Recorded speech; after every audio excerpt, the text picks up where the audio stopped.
In about a week, the internet is going to turn into a giant high-definition lie. You're going to see thousands of people, influencers, gurus, and that one guy from high school who's now a life coach, promising that on January 1st, they're going to become entirely new human beings. They're going to hit the gym at 5 a.m. They're going to meditate in an ice bath, and they're going to suddenly master their finances using a 50-page color-coded spreadsheet they bought for $29. And by January 15th, they will have all failed. All of them. Welcome back to the channel. Today, we're doing something radical. We're not setting resolutions. In fact, I'm going to tell you why your new year, new me goals are actually the reason you're still broke. We're going to talk about the underconsumption core rebellion, the death of willpower, and the most controversial thing that you can do in 2026 is to be aggressively average.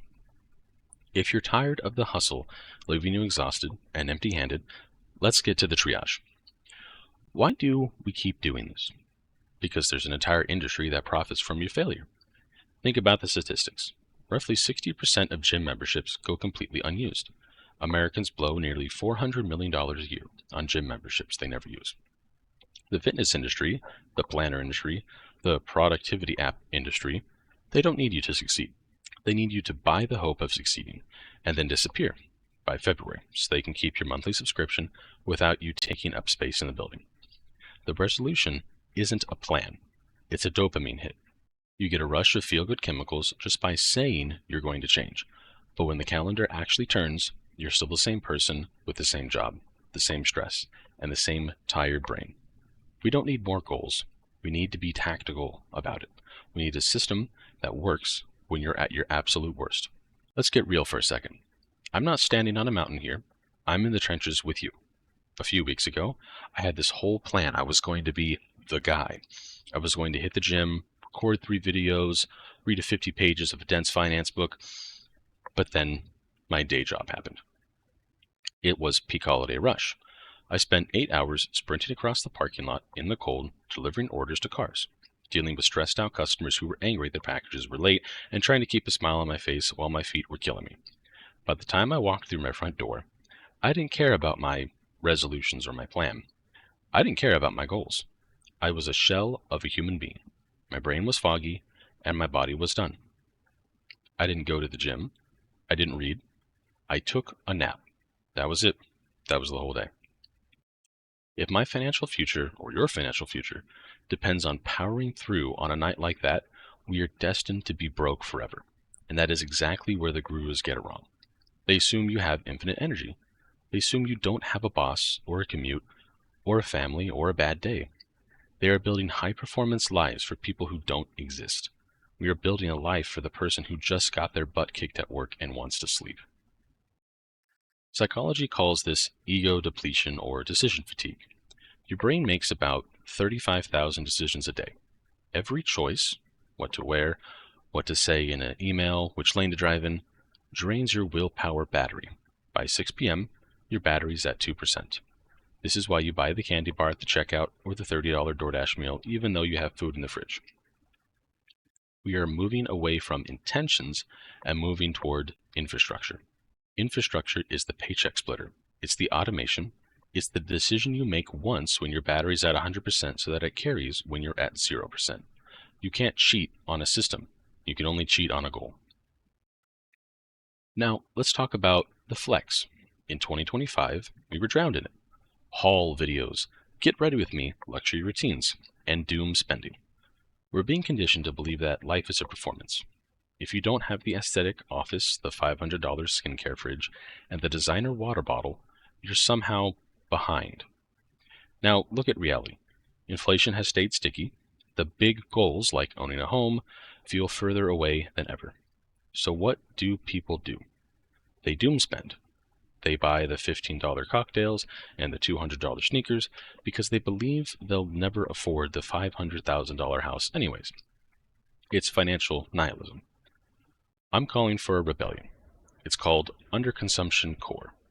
Underconsumption isn't about being poor, it's about reclaiming your mind from the algorithms. It's the flex of owning a car with 150,000 miles that's paid off. It's the pride of a project pan, using your lipstick or your shampoo until the container is literally empty before buying a new one. It's the realization that most of what you're being influenced to buy is just clutter designed to keep you in debt. When you stop buying the aesthetic, you start buying your freedom. The old flex was showing off what you spent. The new flex for 2026 is showing off a bank account that allows you to walk away from a toxic boss. That is real luxury. If you're ready to actually do this, we'll need to talk tactics. Forget the 50-page budget. Here's your 2026 tactical loadout. Studies show that when you tap a card or Apple Pay, your brain doesn't register the pain of pain. The transaction is too frictionless. It doesn't feel like money.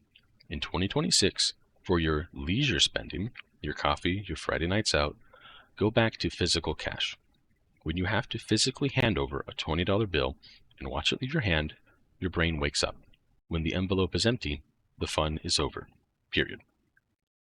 Most people aren't broke because of one big purchase. They are nickeled and dimed to death by convenience. The $15 drive-through meal, the $4 vending machine drink, the $8 delivery fee. You need a car snack box. This is literally a plastic bin in your trunk or the center console. Protein bars, beef jerky, water bottle, soda, some nuts. When that 3 p.m. I'm starving and exhausted feeling hits, you have your own supply. You will save $200 or $300 a month just by refusing to pay the convenience tax. Never pay sticker price at big box stores again. Target, Walmart, and Best Buy all have price matching policies, but they won't offer it to you. You have to demand it. Download the app for the store you're in. Use Google Lens to scan the barcode. If Amazon or a competitor has a $5 cheaper, show the cashier. Most of the time they'll match it right there at the register. It takes about 45 seconds, and it keeps your money in your pocket. Also, before any purchase over $50 that isn't a bill, you really should wait 72 hours. Put it in the cart, and then close the tab. If you still wait 3 days, the dopamine spike has faded, and the logic has returned. Usually you'll realize you didn't actually want the item, you just wanted the rush of buying it. The gurus want you to believe that you need to be a high net worth individual to have peace. They want you to chase millions. But the truth is, you just need to be safe, average, and automatic. Let's look at the math. If you automate just $50 a paycheck into a boring S&P 500 index, you're already ahead of 60% of the population.